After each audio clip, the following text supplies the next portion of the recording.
家各位觀眾大家好，今日想同大家分享一樣落班嘅遭遇。啱啱就收工，梗係香港啦。事件係咁樣嘅，咁我啱啱就喺文錦渡口岸俾咗20萬嘅人坐嘅華通巴士，跟住買完票，有一部巴士準備喺度走啦。嗰售票員咧，嗰個女嘅售票員就冇同我講到話呢架車係去葵芳嘅，同埋去荃灣方向嘅一架巴士啦，或者係上水廣場嘅巴士，佢都冇講過一聲嘅。佢就話開車啦。跟住我就上車咯，驗票上車。嗰日過埋關，一切手續已經搞掂好晒，就架車就鳳溪樂嗰啲客車就直奔上水啦。嘅途中，咁佢又翻到上水廣場嗰個站頭位嗰度，嗰個司機就開咗個行李箱門啦。咁嗰個乘客兩邊嗰對門一啲都冇開過，同埋亦都冇講過一聲就話上水嘅乘客有冇落車，冇講過一聲，冇提過一聲。咁我同埋另外一對情侶，加上一個講國語嘅一個 uncle 啦，即係我哋4個人上水落嘅呢4個人，連人帶車。即係原先我哋就諗住佢兜個冇位停啊嘛，兜個圈再翻嚟原本嘅位置，俾我哋落車，完全唔係。咁佢就一直就關咗隻門啦，冇先兆咁樣同我哋講話離開嘅。佢就將隻門關上，嗰個行李門關上，跟住就開始開車。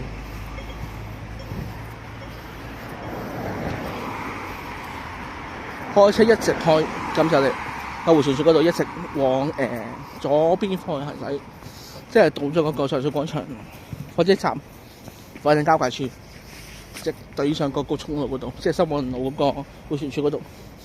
即係一邊就係醫院啦，一邊就係九龍方向同埋邊番元朗嘅，同埋一邊就係上水嘅4個方向啦。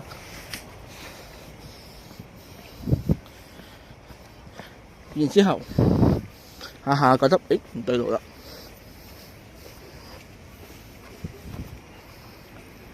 跟住就發覺架車就車咗我哋4個上水嘅客人咧，就出咗去荃灣嘅。後尾先知道架車係出荃灣嘅，跟住將我哋4個就抌低落嗰個粉嶺轉車巴士總站嗰度，一個行人天橋啦。咁架巴士就會喺嗰度將啲客接過咗，就出九龍方向行駛嘅嗰個位置嗰度。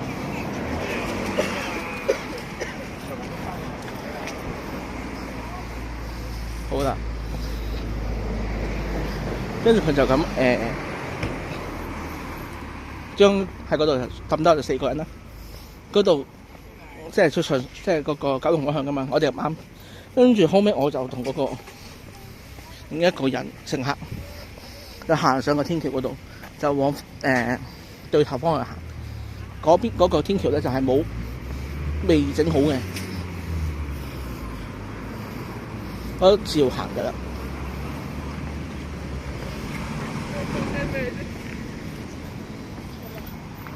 照行啦，咁冇所謂啦。咁我哋就照行就落到嚟，跟住後尾就坐咗架503號小巴落粉嶺。落粉嶺之後就而家就行緊翻上水咯。而家就嘅問題我就喺粉嶺嗰度睇到，即係用29分鐘嘅時間翻去上水，就冇坐緊火車翻去啦。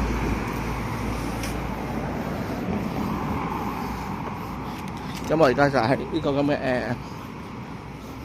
橋底下邊，直路翻去上水啦。廣場嗰邊方向好近嘅啫。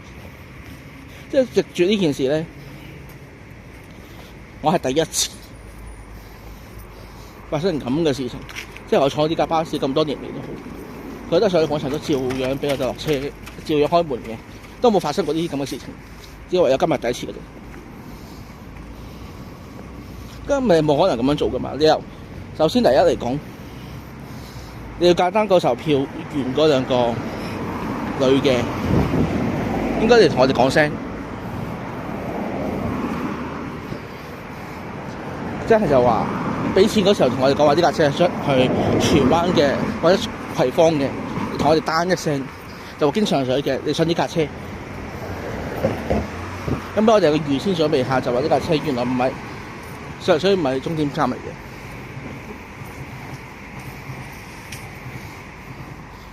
即係個方案咁喺度咯。即係你又乜都唔同我哋講，就話開車啦。嗰個鬼車你喺度搞邊科咩？啱唔啱先？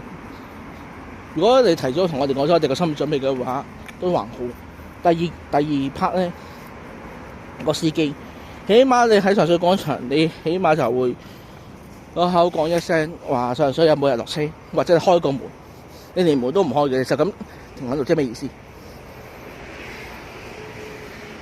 今次呢件事就令我，你又連嗰個講又唔講，門又唔開，又開嗰個行李箱個門，又唔知係玩嘢，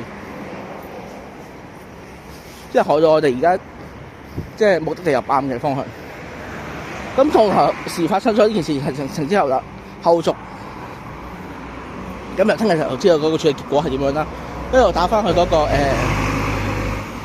總台嗰度就話：喂，你哋咁樣教育法好唔掂噶噃，即係喺度同人講翻嗰件事情經過同緣由啦，咁咪報咗車牌出去俾人聽啦。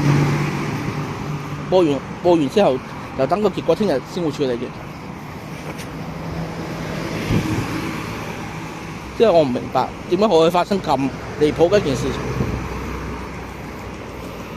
我以後都唔會坐呢架咁嘅華通呢部咁嘅巴士。佢仲要係起碼即係成件事嚟講，我係個受害者嚟嘅。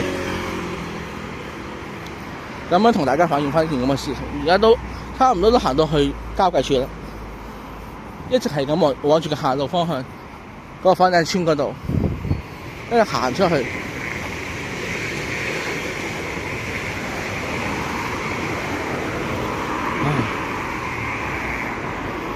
仲有就係，即係你自己本身係受害者都好，跟住如果即係同大家講翻，即係你係受害者，但係你屋企人就覺得係你自己都有個責任喺度，就係咁解。即係雙方嚟講句，咩明明係我係受害者，但係你嗰啲屋企人啊都好，你同佢講翻呢件咁嘅事情經過來源咧，佢依然都係會話你係你錯唔啱嘅。呢件事覺得係最不可理喻嘅咯。即係明明你係個受害者，錯係喺個巴士司機或者嗰個售票員嘅身上面，咁就要係屋企人要係你自己嘅責任嚟嘅。好多時我就係咁樣嘅，即係講翻我自己，發生咗任何事都好，明明對方嘅錯誤都好，但屋企人永遠都係覺得你第一個時間係錯誤嘅，即係人哋係冇錯誤嘅，即係責任在於自己，就唔係在於人哋。即係咁樣令我就係非常之唔高興咯。明明我呢件今次件事我係個受害者，我唔係個肇事方，嗰個憑乜嘢係要對呢件事負責任先？啱唔啱先？希望今次件事有個最完美嘅結果。我唔希望係等同於你同佢講完之後繼續扣落去，繼續好似我行我素。我唔希望再有第二次呢件事再次發生。提醒各位，你上車前應該要問下嗰個嗱，譬如架車到底個總站喺邊度嘅？如果嗰架車係去上水方向嘅話，佢就唔會再離開噶啦，佢就會直程第二轉就翻去核旺嘅。如果佢係去葵芳或者荃灣咧，佢就會直接開走落。呢一批係上水嘅人就會直接開走嘅，大家要留意翻咯。咁今集就到此為止，希望大家會跟住留言發生，即係留言下睇下有冇大家有冇同樣嘅遭遇啊！拜拜。我想我會開始想念你，可是我剛剛才